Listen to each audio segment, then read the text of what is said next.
Welcome students. तो आज हम स्टार्ट करने वाले हैं चैप्टर 2 वैद्युत रसायन का, जो हमारा बहुत इंपॉर्टेंट टॉपिक है। उसका नाम है कोलराउश का नियम। ठीक है, कोलराउश का नियम क्या होता है आज हम आपको एक्सप्लेन करेंगे कि कोलराउश का क्या होता है, कोलराउश का नियम हमें क्या बताता है। ठीक है, तो कोलराउश का नियम होता है कि एक कोलराउश जो थे वो एक वैज्ञानिक थे। ठीक है, इन्होंने अपना एक नियम दिया। ठीक है, तो वो जो होता है और वो किसके लिए, वैद्युत अपघट्य के लिए। तो वैद्युत अपघट्य हमारा क्या होता है, तो हम आपको बताते हैं कि वैद्युत अपघट्य ऐसे पदार्थों को कहते हैं जिनके जलीय विलयन में धारा प्रवाहित होती है। ठीक है, जिनके जलीय विलयन में धारा प्रवाहित की जा सकती है, उस पदार्थ को हम क्या कहते हैं, उस पदार्थ को हम वैद्युत अपघट्य कहते हैं। तो वैद्युत अपघट्य like NaCl, sodium chloride, hydrochloride HCl, ठीक है, KCl, potassium chloride CH3, COOH, ये सब हमारे क्या हो गए, वैद्युत अपघट्य।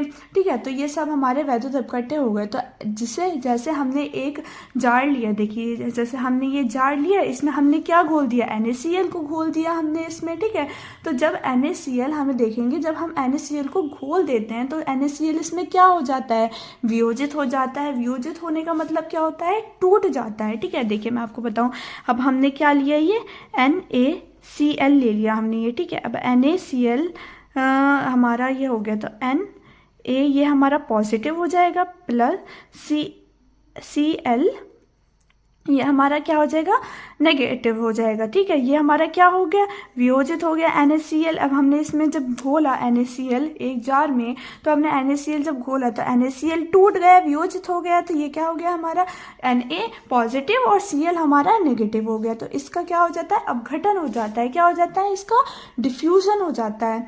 तो जब हम इसमें घोल देते हैं तो इसी से रिलेटेड जो कोलराउश का नियम है, तो ये हमारा क्या कहलाता है, कोलराउश का नियम कहलाता है। तो कोलराउश होता क्या है, तो कोलराउश का नियम जो है वो ये कहता है कि अनंत तनुता पर, हम आप कोलराउश की डेफिनेशन देखेंगे तो कोलराउश की डेफिनेशन में हमारा क्या आएगा कि अनंत तनुता पर किसी वैद्युत अपघट्य की जो मोलर चालकता होती है, उस विलय में उपस्थित धनायनों तथा ऋणायनों के मोलर चालकता के बराबर होती है।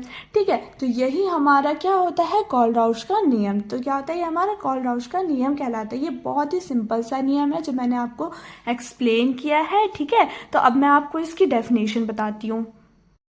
तो देखिए, ये मैंने आपके लिए लिखा है कि ये कोलराउश का नियम क्या होता है कि इस नियम के अनुसार अनंत तनुता पर किसी वैद्युत अपघट्य की मोलर चालकता उस विलयन में उपस्थित धनायनों तथा ऋणायनों के मोलर चालकता के योग के बराबर होती है। ठीक है,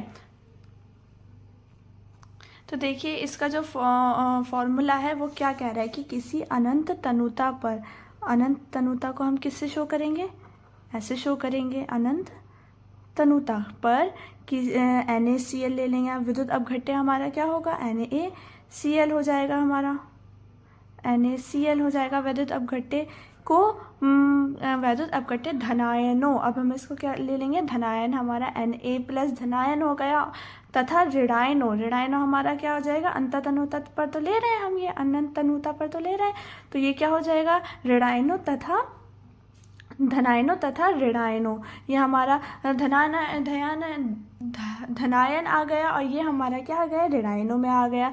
किसके, ऋणायनों के मोलर चालकता के बराबर होता है। ठीक है, तो ये अब आपको समझ आ गया, यही हमारा क्या है, कोलराउश का नियम है। यही हमारा क्या है, कोलराउश नियम।